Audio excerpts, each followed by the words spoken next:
So what if someone you love has an addiction? Someone you care about, that you're concerned may have a problem, needs to be addressing. How do you approach that? What do you say to them, and how do you go about it? And what are the things that you need to consider?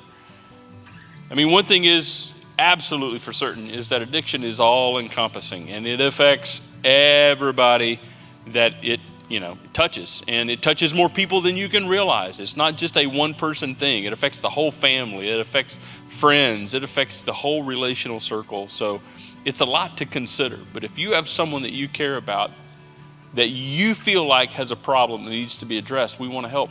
And I've got Ike Patterson joining me today. Ike, in your experience, you said you've come up with 4 things that you feel like need to be considered when we want to try to help someone that we love who we're fearing has an addiction. Can you share that with us? John, I think it's important for family members and friends to first of all consider that this is more than just a physical, mental, or emotional battle. It is a spiritual battle.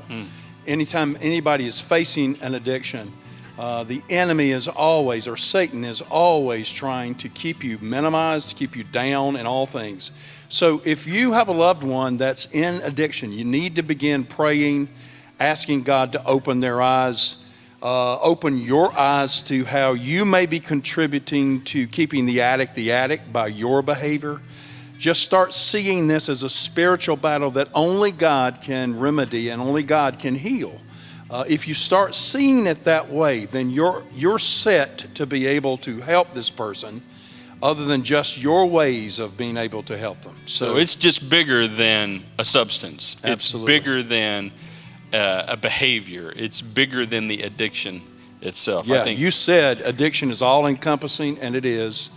But the realm of family needs to be being prepared for a spiritual battle. All right, Ike, what's the second thing? Second thing is for you to get educated. You need to learn about compulsive patterns and tendencies and behaviors in your life and in the life of the addict. Not just reading brochures or going online and reading blogs, but the best way for you to get educated is to go and hear stories of people who have had recovery. Go to speaker meetings at NA or AA or Celebrate Recovery churches and listen and learn what they did to be able to have recovery and how Christ helped them. So that's let me just break in right here. Yeah. So that's basically, helping you get a handle on what you're dealing with. Absolutely. So that you know what you're walking into. You need to know what's going on. Get a mentor beside you. We have resources at the Church with Life Care that we can give to you that will help you find some resources beside you. So get educated. The third thing is consider going to a support group yourself. Al-Anon, AA, Celebrate Recovery, all offer support groups for loved ones who are struggling with addiction, and this is about your recovery as well. So that's surprising. That's surprising because I think a lot of times I wouldn't think of that on my own. The fact that if I want to help someone that really should be in a support group because of their addiction, that I need support in supporting them. I mean, that's so important though, right? Well, it's the fourth thing that I want to talk about, and that is you have to own your own personal stuff. You have to be about your own personal recovery. See, the problem in addict families is we all start playing a part to keep the addict, and we don't even know that that's the role that we're playing. Oh my. So enabling behaviors. So how do I stop enabling my loved one from being stuck in addiction? Do you pay their bills?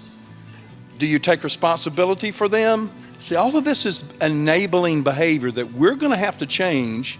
That's our own recovery, and we're going to have to change that in order to have recovery for both ourselves and for them.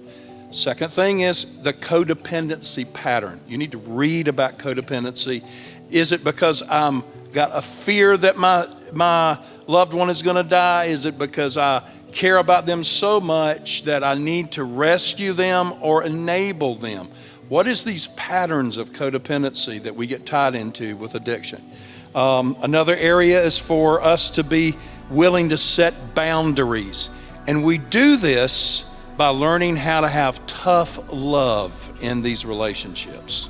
tough love. That's an interesting concept because it seems almost like an oxymoron, right? It's paradoxical. But it's not. No. It's not. Because you love them, and then you're willing to say hard things, do hard things, endure hard things in order to be able to help them. But this whole idea of that recovery is holistic, and that it's not just about the person with the addiction. It's about, what do I need to recover from? Absolutely. In helping them recover, what does our family unit need to recover from? What does this relationship network need to recover from? That's significant. It is. I hope this has been helpful to you. If someone you love, someone you care about, is being trapped by addictive behavior, then this is what you can do to help them take the next right step and take the next right step yourself.